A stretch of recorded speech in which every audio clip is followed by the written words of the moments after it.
did you do? Straight ahead of us is Congress Hall. That's where our House and Senate used to meet.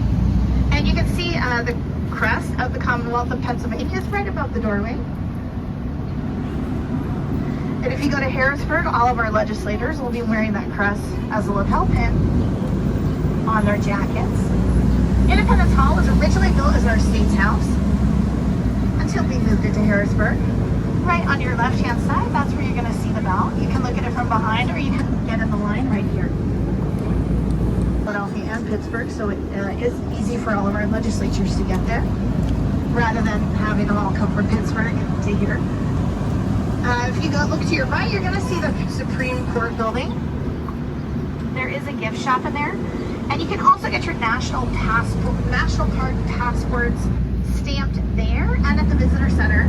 And if you don't have one, they do have them available for purchase. So, but that's always a fun thing. If you like to visit your national parks, you can get one of those passports and get them stamped as well.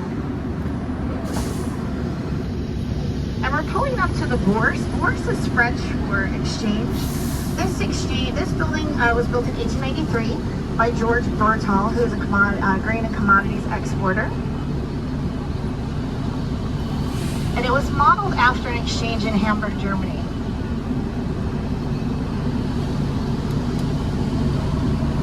And our Mexican consulate was in there, and we did have a lone man standing in there.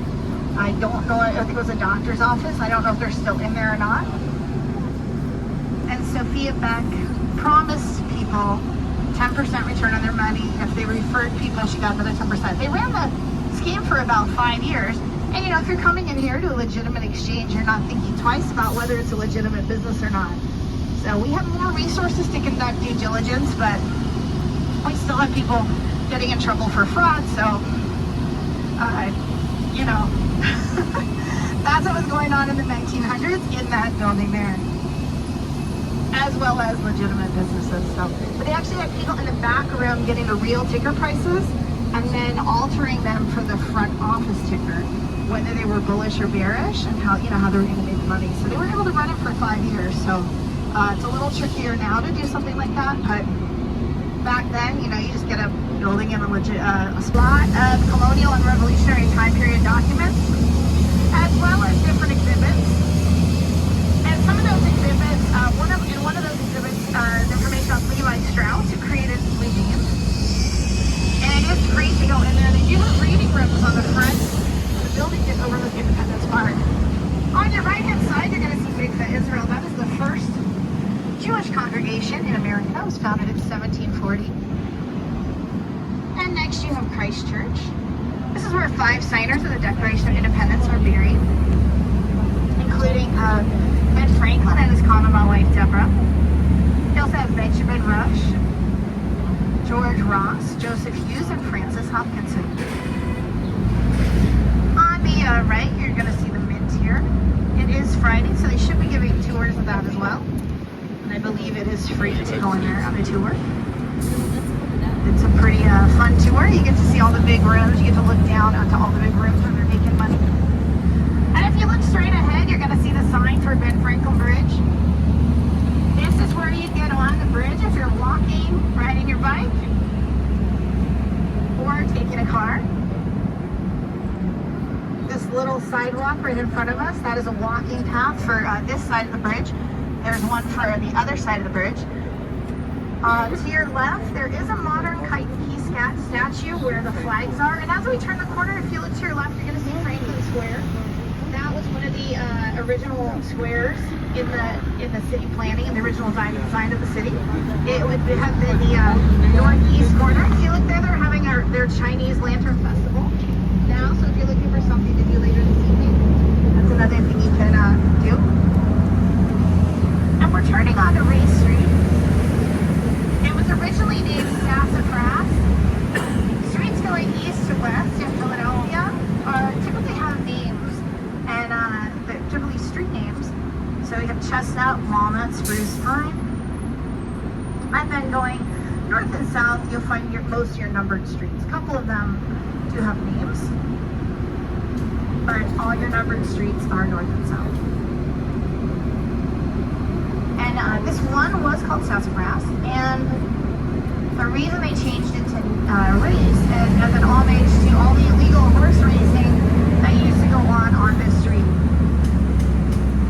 Arch Street was called Mulberry, and then our southernmost border of the original city was called Cedar. Now it's called South Street.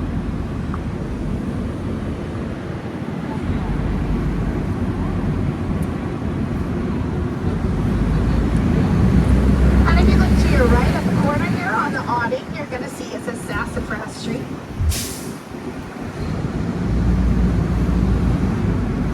And on your left, you're going to start to see, as you look through between the buildings, you'll start to see where the Ben Franklin Bridge is getting moving onto the highway. On your right, you're going to see Patty's from It's Always Sunny in Philadelphia. All day they film a lot of scenes there. Have a lot of the scenes take place there in the show. They didn't film any scenes in the actual bar.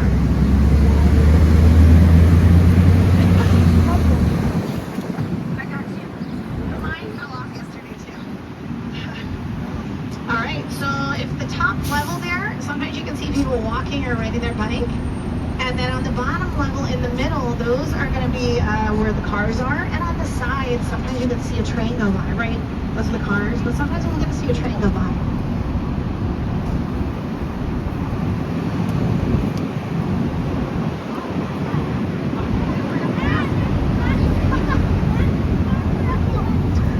So now we're going to go down this street, and on the left-hand side, you're going to see Fireman's Hall Museum.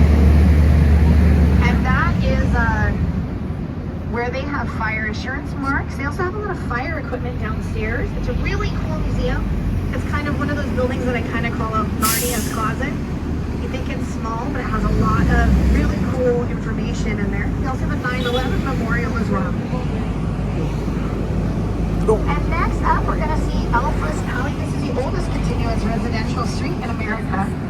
If you click on that QR code, it'll show you that house is for sale, and it actually is between $3 and $4 million. And it is a residential area, so if you do, and she thought that the 6-pointed stars, and she thought that 5-pointed stars would be easier to sew. So that is why we have 5-pointed stars on our flags. And in the courtyard, looks like we have someone who's reenacting. We have several reenactors today. This is going to be a great place to stop today. They do have a nice gift shop and courtyard. And there is a small fee to tour the house, but it's really worth it when they have days like today. On the left-hand side, you're going to see where she's buried with her last husband. Her first 2 husbands died in a war. She was born as Betsy Griscom, and she married John Ross first, who was George Ross's nephew. He was one of the signers of the Declaration of Independence. National Bank is on your right. If you ever watch MTV's Real World, this is where they filmed the season that was filmed in Philadelphia. And they had a really cool loft on the 2nd floor with a nice balcony. So if you haven't seen it, you'll get to see that if you watch that show. And you'll see a lot of exchanges down in Old City. Before they had exchanges, they would meet in taverns. City Tavern was like a hotel. They would meet there, they would conduct business, and as